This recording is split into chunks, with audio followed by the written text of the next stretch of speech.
Assalamualaikum warahmatullahi wabarakatuh. Perkenalkan kami dari kelompok 2 Komunikasi Bisnis. Perkenalkan nama saya Muftiatul Hidayah, NIM 12405193214. Di sini saya akan memaparkan sedikit materi tentang komunikasi bisnis lintas budaya. Pertama yaitu tujuan instruksional umum. Nah, para peserta atau mahasiswa dapat mengenal, memahami, dan mampu mengimplementasikan berupa komunikasi bisnis lintas budaya. Tujuan instruksional khusus.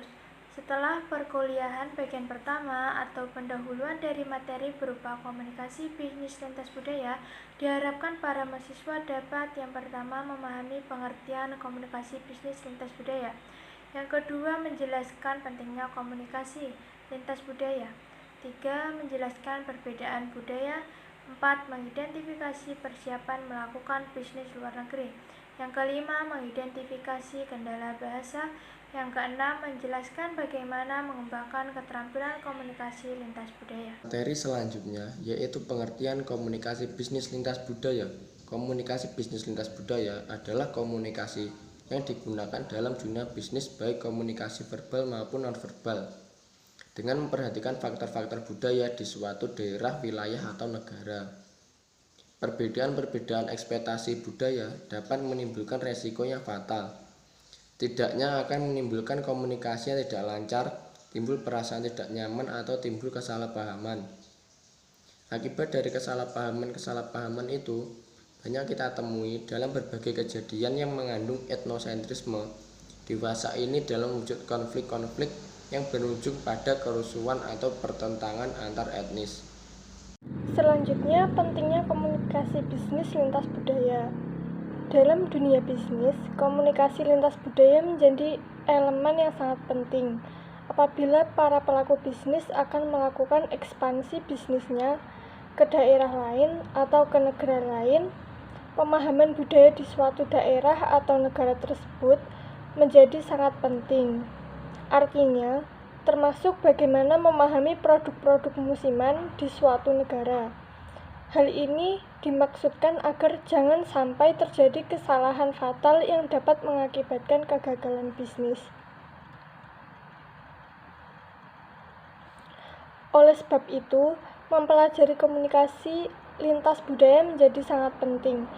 Tujuannya diantaranya adalah menyadari budaya sendiri, lebih peka secara budaya, merangsang pemahaman yang lebih besar atas budaya sendiri, memperluas dan memperdalam pengalaman seseorang, dan lain-lain. Kemudian, materi selanjutnya yaitu memahami budaya dan perbedaannya. Definisi budaya menurut Lehman, Hemstreet, dan Batty, budaya diartikan sebagai sekumpulan pengalaman hidup yang ada dalam masyarakat mereka sendiri. Kemudian, menurut Hofstede, budaya diartikan sebagai pemrograman kolektif atas pikiran yang membedakan anggota-anggota suatu kategori orang dari kategori. Sedangkan menurut Murphy dan Hildebrand, budaya diartikan sebagai tipikal karakteristik perilaku dalam suatu kelompok. Nah, jadi dapat didefinisikan bahwa budaya mencakup sekumpulan pengalaman hidup, pemrograman kolektif, sistem sharing, dan tipikal karakteristik perilaku setiap individu yang ada dalam suatu masyarakat. Termasuknya di dalamnya tentang bagaimana sistem dinilai, norma, simbol-simbol, dan kepercayaan atau keyakinan mereka masing-masing. Kemudian ada komponen budaya. Budaya itu mencakup berbagai aspek kehidupan manusia, terutama yang berkaitan dengan dimensi hubungan antar manusia. Meskipun bentuk dari setiap komponen budaya dapat berbeda-beda dari suatu tempat ke tempat yang lain. Tingkatan budaya, menurut Murphy dan Hildebrand, dunia praktis ada tingkatan budaya. Yang pertama yaitu formal. Budaya pada tingkatan formal merupakan sebuah tradisi atau kebiasaannya yang dilakukan oleh suatu masyarakat yang turun-temurun turun-menurun dari suatu generasi ke generasi berikutnya. Dan hal tersebut bersifat formal atau resmi. Kemudian, tingkatan yang kedua yaitu informal. Pada tingkatan ini, budaya lebih banyak diteruskan oleh suatu masyarakat dari generasi ke generasi berikutnya melalui apa yang didengar, dilihat, dan dipakai. Pada tingkatan ini, buku-buku dan aturan-aturan merupakan hal yang terpenting. Terdapat suatu penjelasan yang logis mengapa sesuatu harus dilakukan dan yang lain tidak boleh dilakukan. Kemudian mengenal perbedaan budaya. Perbedaan budaya dapat dilihat dari nilai sosial, peran dan status, pengambilan keputusan, konsep waktu, konsep jarak komunikasi, konteks budaya, bahasa tubuh, perilaku sosial, perilaku etis, dan perbedaan budaya perusahaan. Kemudian, materi selanjutnya akan dilanjutkan atau dipaparkan oleh teman saya. Selanjutnya, komunikasi dengan orang berbudaya asing. Yang pertama, belajar tentang budaya. Ketika seseorang berencana untuk melakukan bisnis dengan orang yang memiliki budaya berbeda atau budaya asing, seseorang akan dapat berkomunikasi lebih efektif bila sudah mempelajari budayanya. Dan ketika tinggal di negara lain, alangkah baiknya orang tersebut juga sedikit banyak mengenal bahasa dan budaya maupun adat istiadat yang berlaku di negara tersebut. Yang kedua, mengembangkan keterampilan komunikasi lintas budaya.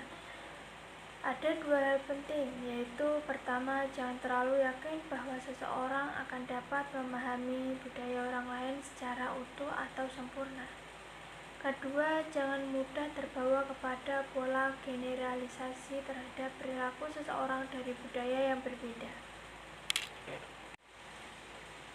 Ada beberapa petunjuk atau tips yang diperlukan seseorang ketika berhubungan dengan orang lain yang memiliki budaya berbeda, yaitu sebagai berikut. 1. Asumsikan perbedaan hingga suatu persamaan yang telah terbukti. 2. Berani mengambil tanggung jawab saat berkomunikasi. 3. Tidak memberi pendapat.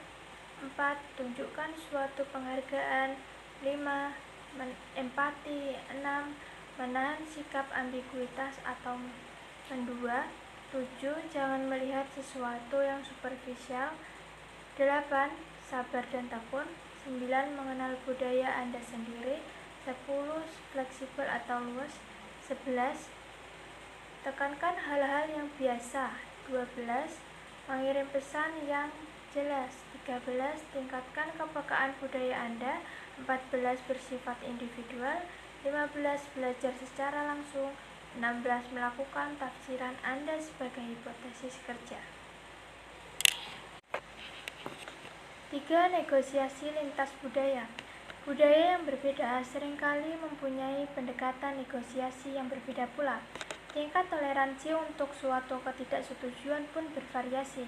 Negosiator dari budaya yang berbeda mungkin menggunakan teknik pemecahan masalah dan metode pengambilan keputusan yang berbeda.